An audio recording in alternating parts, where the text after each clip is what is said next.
22일 밤늦게 교도통신의 충격적인 특종 보도가 일본을 강타했습니다. 미쓰비시 중공업이 내부적으로 여객기 개발 프로젝트를 중단하기로 결정했다는 것입니다. 그동안 수십 년 동안 일장기 프로젝트로 일본 국민들의 꿈을 부풀게 하면서 일본 정부까지 나서서 국민 세금을 쏟아부었는데 완전히 물거품이 된 것입니다. 6번이나 납기 연기를 할 때마다 일본 국민들에게 희망 고문을 해왔는데 결국 완전히 포기하게 되면서 엄청난 충격을 주고 있습니다. 보잉 항공사 등의 부품을 몇 개 만든다는 이유로 중소기업과 지자체에 또 엄청난 돈을 쏟아부은 항공산업 자체가 완전히 주저앉은 것입니다. 전범기업 미쓰비시 중공업의 폭망은 당연한 일입니다. 충격적인 특종을 정리해봤습니다. 교도통신은 미쓰비시 중공업이 일본 정부가 국책 사업으로 꾸준히 지원해왔던 국산 최초의 제트 여객기의 사업을 동결하는 방향으로 최종 조정하고 있다고 밝혀졌다고 보도했습니다. 개발 비용과 인력을 대폭 축소하는 방향이기 때문에 사업을 완전히 포기하고 정리하기로 한 것입니다. 일단은 C19의 유행이 계속되고 있고 납품처인 항공사의 수요 회복을 당분간 기대할 수 없다고 판단했다는 것입니다. 그동안 일본 정부와 미쓰비시 중공업이 거액의 개발비를 투자해서 근 20년 가까이 국산 여객기를 생산하겠다는 목표를 가졌지만 노하우의 부족으로 납기를 6번 연기해 왔습니다. 미쓰비시 중공업은 앞으로 미래 경영 계획을 30일에 자세히 발표하겠다고 했지만 절망적인 상황은 확실하다고 발표했습니다. 교도통신의 보도에 대해 언론들이 미쓰비시 중공업에 확인을 했지만 할 말이 없다 라는 코멘트뿐이었다고 합니다. 일부에서는 형식 인증 등의 활동은 계속할 것이라는 말도 하지만 기본적으로 사업을 재개할 것인지는 명확하게 결정해 발표할 것으로 알려졌습니다. 언론에서는 지금까지 쏟아부은 개발 자금이 총 1조엔 약 10조 8,600억 원으로 확인하고 있습니다. 또 지난 8월에 사업 계획을 발표할 때 개발비를 축소하겠다고 할 때부터 사업 중단의 조짐이 보였다고 합니다. 충격적인 이번 뉴스에 대해 정말 일장기 프로젝트가 중지됩니까? 라는 제목의 한탄이 계속 올라오고 있습니다. 기사들은 지난해 10월 말에도 2,200억엔 약 2조 3,800억 원을 투입한 이유가 무엇인가 등으로 밑빠진 독에 계속 국가 세금을 쏟아부은 잘못을 지적하고 있습니다. 일장기 프로젝트를 정부가 추진하면서 국민들의 가슴을 부풀게 한 측면이 있다고 비판하면서 이제 중소기업과 지자체들에 대한 대책은 있는지 따져 묻고 있습니다. 아이치현이나 기후현 지역은 아시아 넘버원 항공우주산업 클러스터 형성 특구의 지정을 받아서 부지 정비 및 설비 투자 보조 등의 지원을 받아왔습니다. 그동안 보잉 항공사의 777과 787 기종의 일부 부품도 생산하는 중소기업이 미쓰비시 항공의 제트기 개발에 협력해왔습니다. MRJ 프로젝트가 중단되더라도 이 지역을 살릴 수 있는 방법을 일본 정부는 시급하게 마련해야 한다고 강조합니다. 그러나 C19 사태 등으로 항공산업이 회복 불가능한 상태가 되어버렸기 때문에 절망적인 상황입니다. 그동안 일본은 보잉 항공사와 에어버스 등에게 부품을 공급하면서 항공산업을 국가 정책적으로 키워가려고 투자를 계속해왔습니다. 그런데 결국 이 정책이 국가 산업과 지역 경제에 심각한 타격을 준 것입니다. 미쓰비시 중공업의 소형 제트 여객기는 10년 이상 일본인들에게 엄청난 희망 고문이 되고 있는 악몽의 프로젝트였습니다. 10년 동안 개발 완성, 시범 비행, 납품 연기 등을 계속 반복하면서 아직도 한 번도 제대로 납품을 못한 상황이기 때문입니다. 그동안 90석급도 제대로 못 만들면서 규격 문제가 부딪히니까 100석과 70석 제트기도 동시에 만들어 보겠다고 계속 개발 계획만 늘어난 것입니다. 지난 2월에는 2020년 첫 납품을 결국 취소하면서 스페이스 제트 6번째 납품 연기라는 뉴스가 언론에 도배를 했습니다. 이런 취소 발표와 함께 2021년에는 반드시 납품 가능하다. 2019년 결산은 1,753억엔 약 1조 9천억 원의 손실이 발생했다. 2020년 3월이 되면 스페이스 제트 손실액은 2,700억엔 약 2조 9천억 원으로 늘어날 것이다 라고 손실보고도 했습니다. 이 당시 일본 언론과 일본인들은 상당한 충격을 받고 차라리 때려치워라 라는 여론이 많았습니다. 근 1조엔에 달하는 투자비를 회수하려면 최소 1,500대 이상을 팔아야 하는데 아직 한 대도 못 팔았으니 그럴 만도 하죠. 이런 상황이니 10년 동안 희망 고문을 당한 일본인들이 이제는 화를 낼 기운도 남아있지 않습니다. 그리고 그동안 미쓰비시 항공 때문에 미쓰비시 중공업까지 무너지게 생겼다는 걱정이 많았습니다. 지난 5월에는 미쓰비시 중공업이 2020년 3월기 회계 결산을 295억 3,800만엔, 약 3,374억 원 적자로 발표했습니다. 20년 만에 적자라고 해서 일본 언론에서 충격적이라고 대서특필되었습니다. 세계적인 C19 사태도 원인이지만 가장 큰 적자 원인은 미쓰비시 여객기 개발 사업 때문이었습니다. 되는 일은 하나도 없고 천문학적인 돈만 쏟아붓고 있으니 말입니다. 결국 2020년도 개발비를 전년도의 절반가량인 600억엔, 약 6,852억 원으로 싹둑 삭감하기로 했다고 함께 발표했습니다. 그리고 2021년 납품 계획도 취소가 되었고 앞으로 상황을 지켜보기로 했다고 했는데 이 당시에도 일본 언론은 냉소적이었습니다. 대놓고 반대는 못하지만 아예 되지도 않을 일이다. 빨리 포기하자. 라는 여론이 많았습니다. 그럼에도 일장기 프로젝트, 일본의 자존심 때문에 작은 희망을 가지고 격려하면서 기다려왔습니다. 일본은 미쓰비시 중공업이 전투기를 만들어서 미국을 상대로 진주만 공습을 하던 군국 제국주의 일본에 대한 그리움이 있습니다. 일장기를 달고 전 세계의 하늘을 다시 날아다니는 모습을 보고 싶은 거죠. 그러나 한국에게 미쓰비시 중공업은 징용공 문제를 풀지도 않고 있는 용서가 되지 않는 전범 기업입니다. 수많은 조선인들의 한을 풀어줘야 하는 당사자이며 아직도 강제징용에 대한 책임을 회피하고 있는 뻔뻔한 전범 기업입니다. 지난 5월에는 일제강제 동원 피해자 이동련 할머니가 일본의 사죄를 받지 못한 채 향년 90세로 세상을 떠났습니다.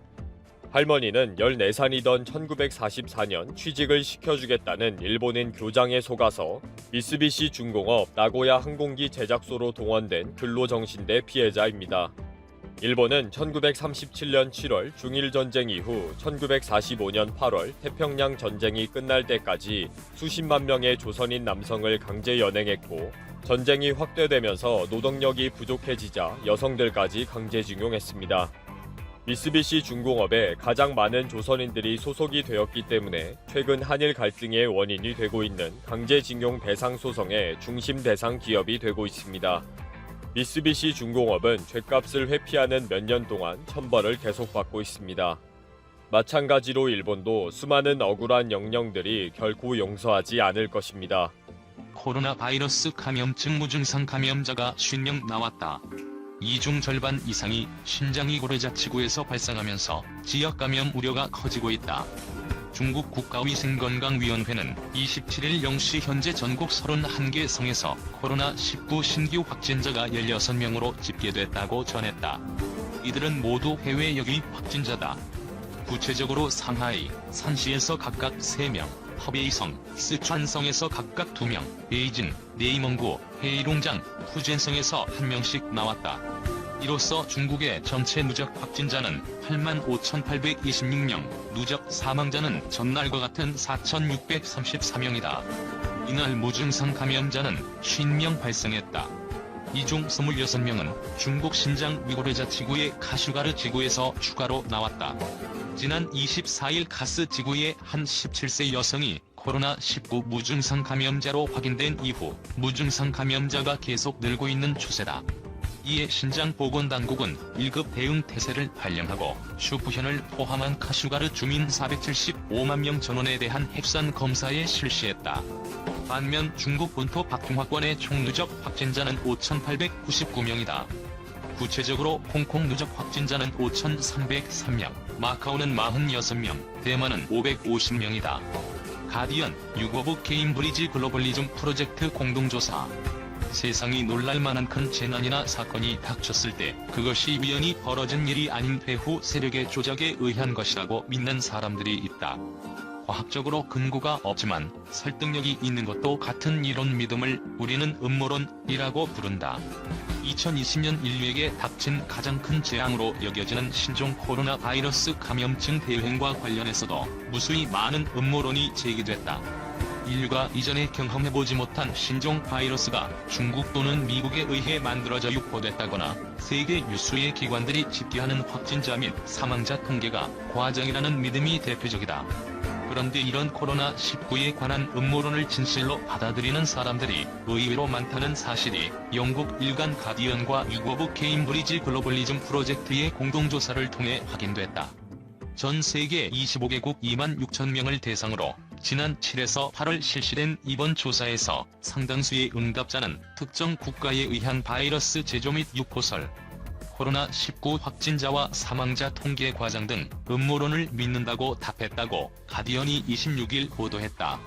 우선 이번 조사에서 코로나19가 중국 또는 미국에 의해 의도적으로 만들어지고 유포됐다고 믿는다는 응답 비율이 상당 수준이었다.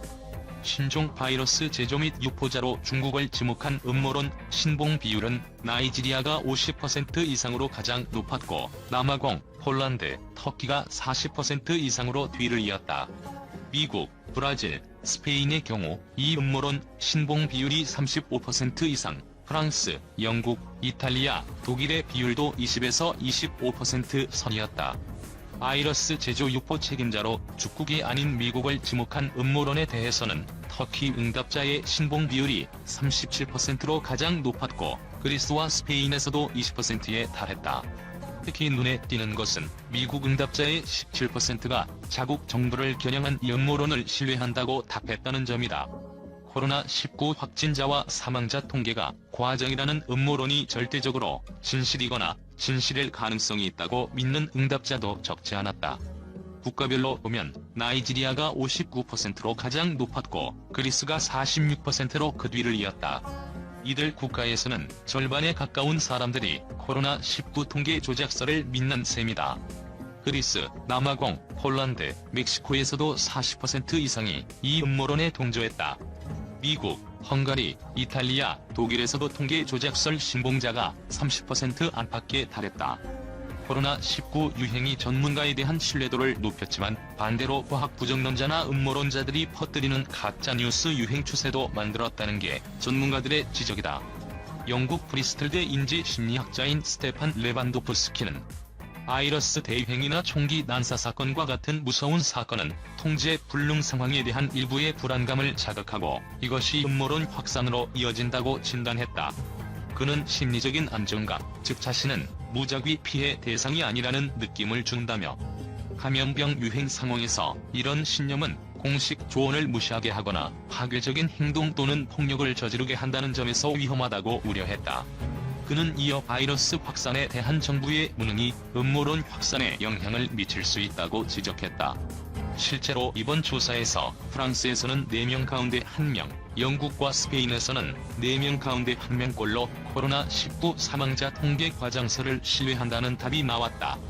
반면 코로나19 대응이 돋보였던 호주나 초기부터 집단 면역 실험으로 방향을 잡았던 스웨덴 등에서는 이런 음모론에 대한 신뢰가 낮은 것으로 조사됐다. 이 밖에 이번 조사에서는 5세대 이동통신망이 코로나19 바이러스 확산에 영향을 미쳤다는 황당한 음모론 신봉자가 적지 않았다는 사실도 확인됐다.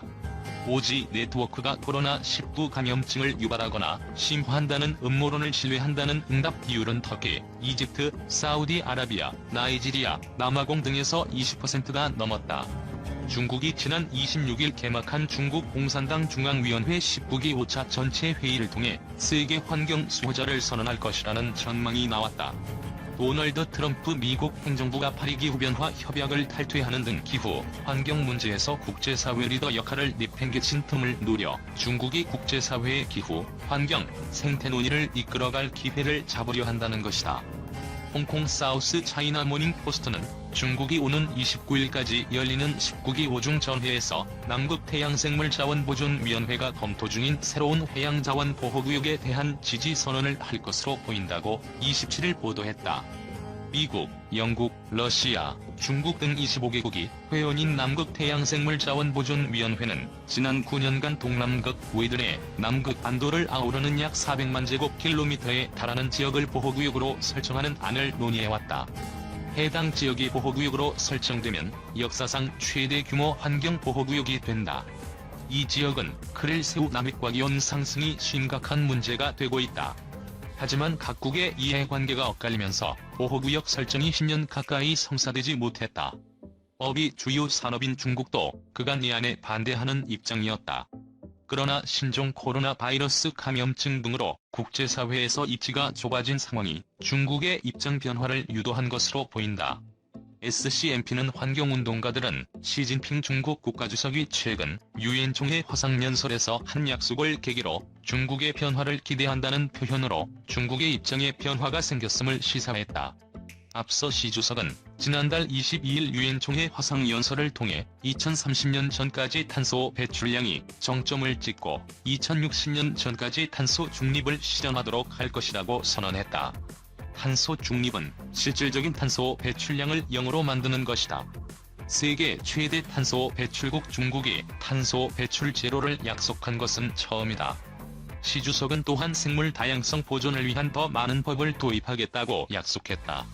SCMP는 트럼프 행정부가 손을 떼면서 공백이 생긴 세계 환경 지도자 자리를 중국이 채우려 한다고 밝혔다. 미비영리재단 표자선 신탁의 해양생물학자 니콜 브랜섬은 이는 중국이 미국을 이어 세계의 지도자가 될 수 있는 첫 번째 기회라며 특히 2011년부터 최장기간 논의돼온 환경보호구역 설정 문제에서 선도적 역할을 할 수 있는 기회라고 평가했다. 다만 중국의 언행일치에 의문을 제기하는 시선도 있다. 말로는 남북보호구역 설정 논의에 앞장서지만 법이 중요한 중국이 이를 실제로 실천하는 것은 다른 문제일 수 있다는 것이다. 한편 AFP통신도 중국 공산당이 이번 19기 오중전에서 시 주석이 제안한 탄소 중립에 대한 세부 논의가 이루어질 것이라고 보도했다.